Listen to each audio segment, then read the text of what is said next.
Rights can be equal, but responsibilities can hardly be equal. The basic consensus in modern society is that everyone is equal. Humanity has been a class society since ancient times. Even like the Edo period of the Tokugawa shogunate, there was no direct mobility between classes. During the Tokugawa shogunate, even if you were a very successful civilian businessman, a samurai was still qualified to kill you. On the other hand, even if you are frail and sick and are not suitable for being a warrior, you must still abide by the duties of a warrior, including not being allowed to engage in agriculture, which will lead to economic ruin. We are already very clear about the problems of class society. So in the 19th century, we had the idea of equality. And then in the 20th century, with the establishment of the United Nations, we tried to build a society where everyone is equal, and communism was a byproduct. In the end, we discovered that it is easy to say that everyone is equal, but it is very difficult to achieve. Why is equality so difficult? This is because equality can only achieve equality in rights, but not equality in responsibilities. You can give a person human rights, judicial rights, voting rights, the right to own guns and freedom of speech. You can give anyone many rights and let everyone have these rights, but it is difficult for you to ask them to bear equal responsibility for these rights. Responsibility. I use the right to own guns as an example. Basically, if a citizen has the right to own firearms, he must have the responsibility to keep the firearms carefully so that children cannot have access to them, not to point guns at people, and not to shoot others casually. Otherwise, firearms will pose a danger to everyone and harm others and themselves. Unfortunately, the reality is that many people cannot fulfill these responsibilities. Playing with guns as toys results in various unnecessary accidents. The right to own guns is an example that is easier to explain, and the same goes for other rights. For example, we can guarantee that everyone has the right to live, not to be killed, and not to be abused. This, of course, also means that he also has the responsibility not to kill others or abuse others. What's the result?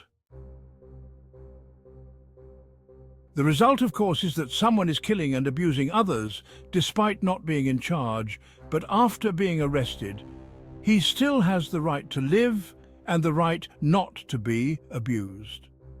For example, in Northern Europe, there was a case where someone deliberately shot and killed a bunch of children and surrendered as soon as the police came, so the police could only treat him humanely. Then everyone became very angry. Why should the law protect such a scumbag? Why couldn't he be killed immediately on the spot?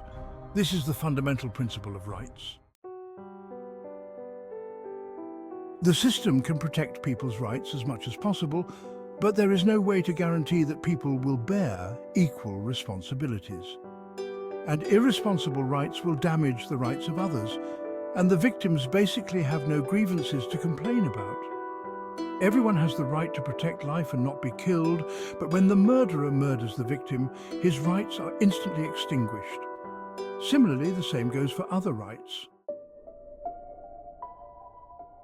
Irresponsible votes will ruin the country, but the victims can only accept it. Irresponsible remarks will hurt and mislead many people, and society is not able to protect the victims. Or to put it more simply, if everyone has the right to buy kitchen knives, there will be victims killed by the kitchen knives they just bought. Usually, people who commit this kind of behavior have little ability to establish economic achievements. In other words, even if they are forced, they have no possibility of compensating the victims. It is meaningless for the court to compensate them because they have no money in the first place. Also, credit bankrupt.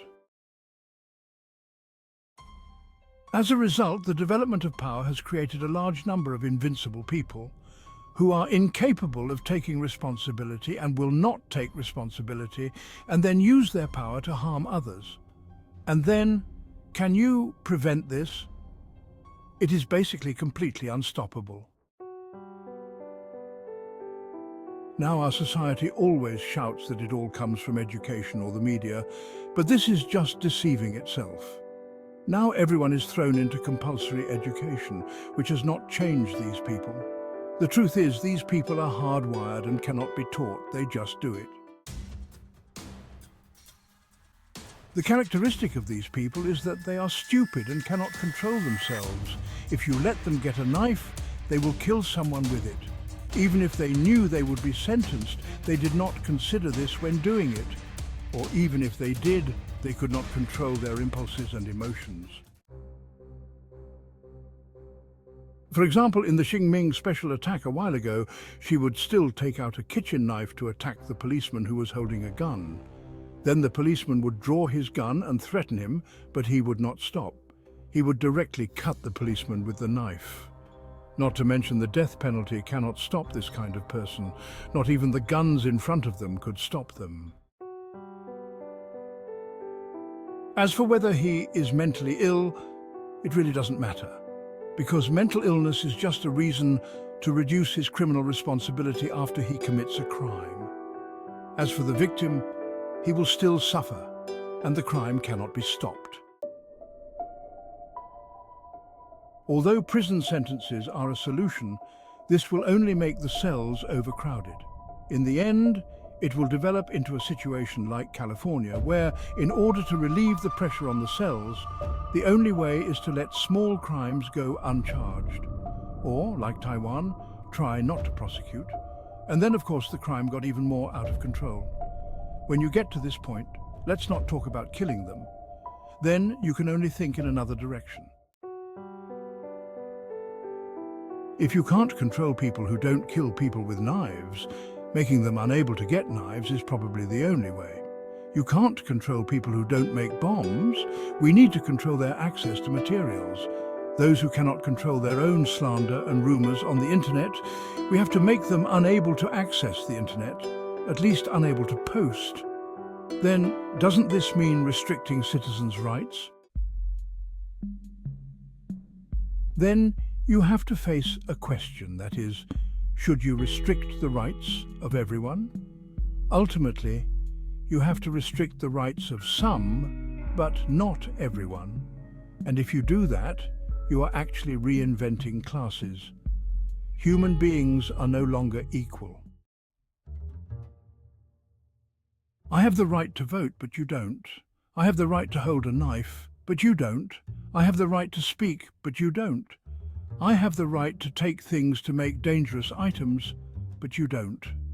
If you still have doubts, let's go back to the basic question. How can we stop people like Zheng Jie?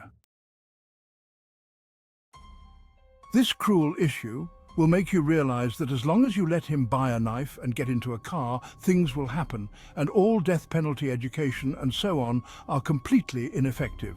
You can only solve it from the 2 points of can't buy a knife or can't get into a car. Any responsibility that comes with rights, even don't kill if you don't want to be killed, can be completely ignored by some people, and more than you think. Being lawless doesn't necessarily mean being bold. It just means that your brain is different from ordinary people's.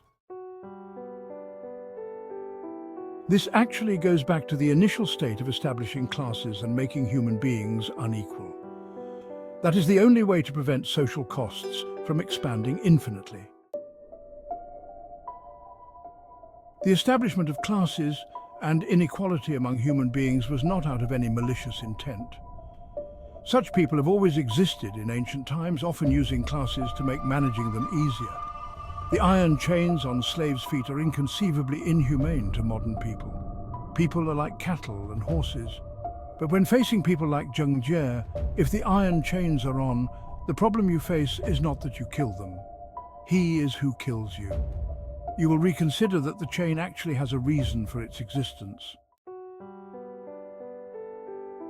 It's just that in modern society it's taboo to talk about this kind of thing. You can't object to the equality of all people, so I can only talk about observations here, not to mention opinions, because it is impossible to fight against the direction of the entire world.